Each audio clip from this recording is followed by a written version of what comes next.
Assalamualaikum warahmatullahi ta'ala wabarakatuh.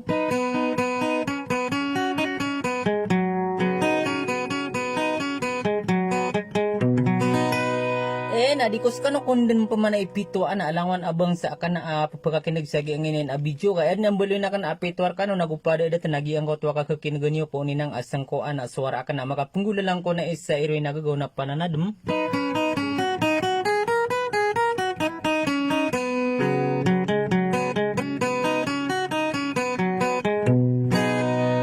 Siya kung mamunin di palilali lang nagudi ko kurmat ko sirang to kabubayaw na mamakinag.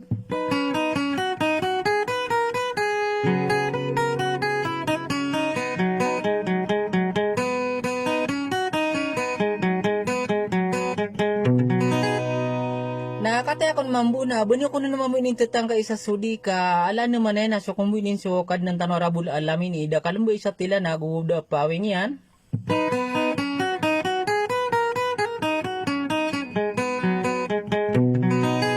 Nagi akong mambuag ka kinagiwa pagkabugay kano sa lilalilang makapungula lang ko na isa maranaw. So nga nagi ikumuso isa ko pagarin niyo kalalamin niyo ko ingaran niya si isang daranaw na so mangulambu alamin mo ko sa turuga mo ko sa taginapan.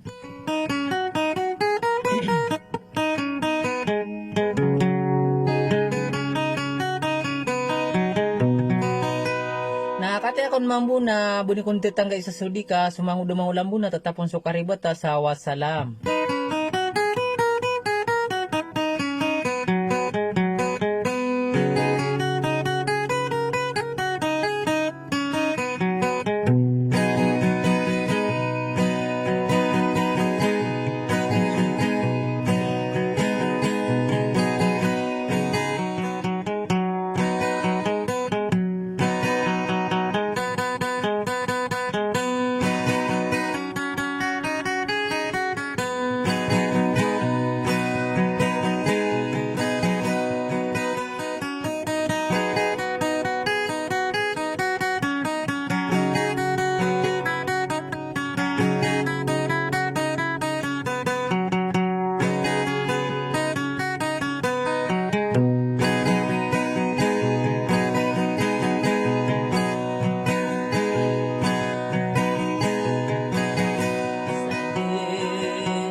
Dirasai no maru kader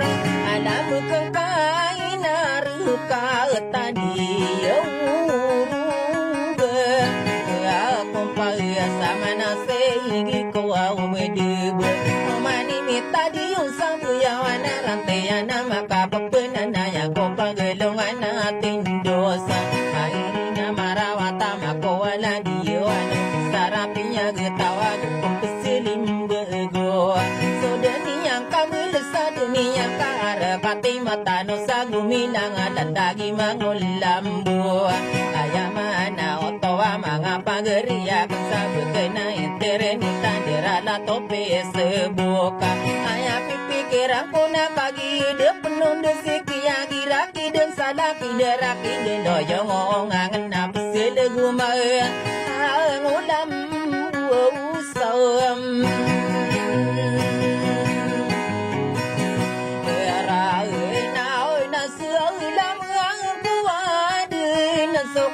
ada kuda pelio ala pemakin giai mampu salah penganin ko au to na so au mai na wasailam mana kalilin tade kapipi aginawa mga pageriya ko au na muni yo mambam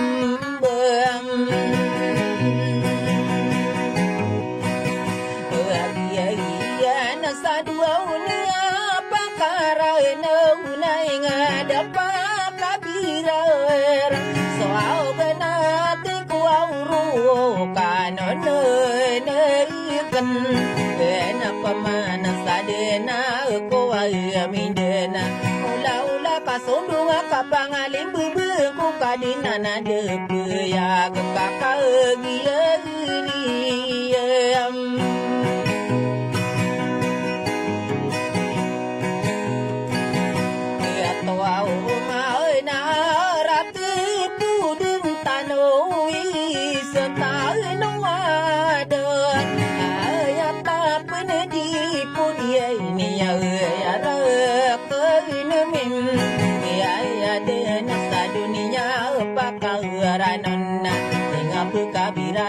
pakai negeni mana saya mau nami dera ropa opa nabi ya ko awalo bismillah goso wisata ada kaya agi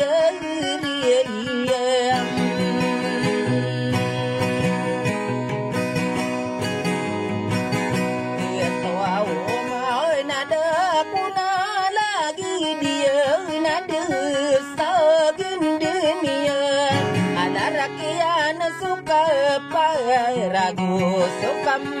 beria wow beria sanu ninya pakai ranon pakai birai raso genate koro pasaporena korahim mangani gendang orai kagieri ya bener mengi pangaliwan sakalian nalem kata takarai utana dewai kata ilona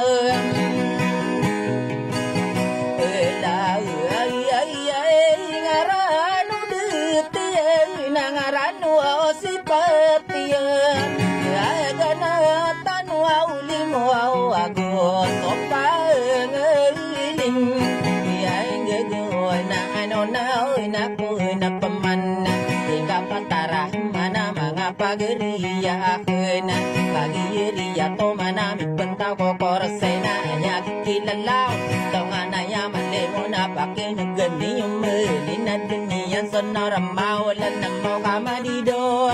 ya ini re ngore ya wa to pamili ya wade makino asungiri kasaya tahu di don oi made ninya na minggu ulalan minggu to nabi de taro lima gun ma pola so waga ma kamion ker saparin ta de na parate ya yo na ma ku no so ya ma do de na ta tu de na marasanya kalau pemana sadia ukia ramo salima ma akitu mia para lo unia na sapolo muego otea lo aro puna tigu bila sakanya ma na to ya itu saya Islam kami amara amai mambu kau mendode inang mangadat to aku solang oba mangadat to mangaragu so mangang ngode do sami aragi dia ngada sawa depan sangka dinan nala pakade dia budi kalulum nian kosora tiira dosa kane do to ni ni ko warasa buge ya korula inala bo kosora ge ai karangan niyo ama pageriya sadera la to pesa boko tangi de penende sar pada pensalin dewila lagi mengom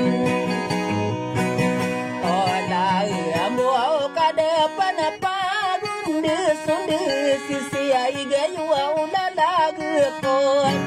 anya marina niya na dai mo wa pu ma akino guna te ko ini na pamana Bakan orang dia yuna di ko depan bude ni pana dia ko ingada Opa nabi kakak dia ria bunara kagia saing manto Dia pernah katawa ku amade hitam buru dan mango demango lambo sale katakon libe de belud salok kende tamak kapito miliki nadim dia itu desokam saya dan kau giu ketawang kau mata gebua ulila lila ada buah liwa mengapa gere ya kena sadar rala topi sebuah kenapa kini gini mana kamalu kapena lama pe kando kana mana kuauna na pia ka tua uma taya de ko pa ka au be dia pa ka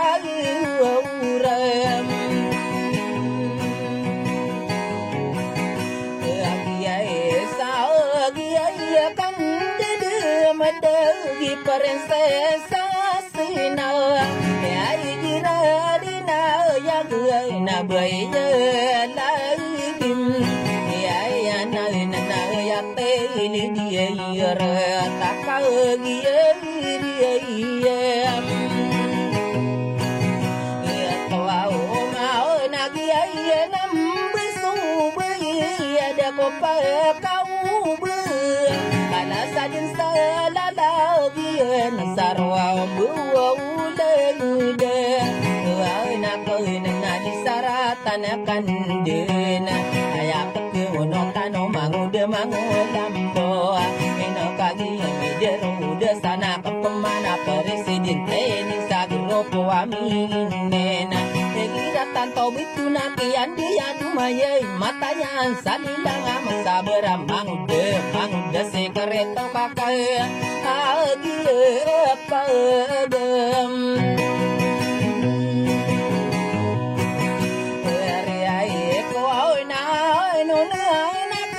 pamana sai sa ko de mede ai do li bui sepang wau no tai na tai ka de ko wa ke ra wa so pa geri ya ke na da gi du be na ko ai na perin sisa sera rapa kata tayang ko napa mi ma asande gena to gena te ko auro te kuro na pegenta apa na dia aku pe dia kia ke irana so kan di dem de sa ko di ko kerawa se ka se monera agona kaka gie to au ma napa musana kunian edo dulu ana dapat tekanai ini dikom oke raya ma sebuah mana kuasa gua di ko kai pandem ya tau na ba kanurun di yun sab ko dia narara kuma ada liwa mai ngapa man sadar na tapi sebok kagi ri atau mana pagerang ko amadakal kan ini nama idulakan basi sabir balala ya sana kamilay kada leo kagi sai mantau nai do bu pengan ngai sarunai nulala kuau na ya pipikiran ko pakin gani mana kabakan dia nera ako mai kada ke leyo kanong bida kordo ladana kana tanang ko denai dola kada ke leyo dia warupa pemam ai naga koma ngode mangulam buau nagu isap lekadua alai no apekini ko no sia dia ta ai no ngaya poragana di pawaragana nang besani nai na mangarna tar podenia na kabulo gelinang mangada ko mga bai mga raga di so mga nguda dia wadia ikuyom oh iya nakabadi na pema bumane ro pau bentugia au karati ya kano sabakan dia negim ya rawa samia sao kaya gerara mangandeng miyangan nadara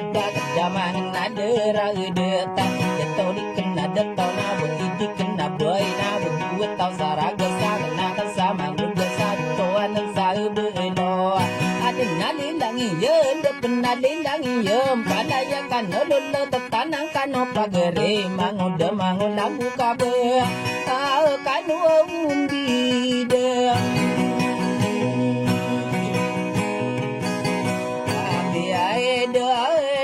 tadi tarakan bo wow la dana kan sabukan denare ibuna tatawa mi alang kisau sai lang ru ka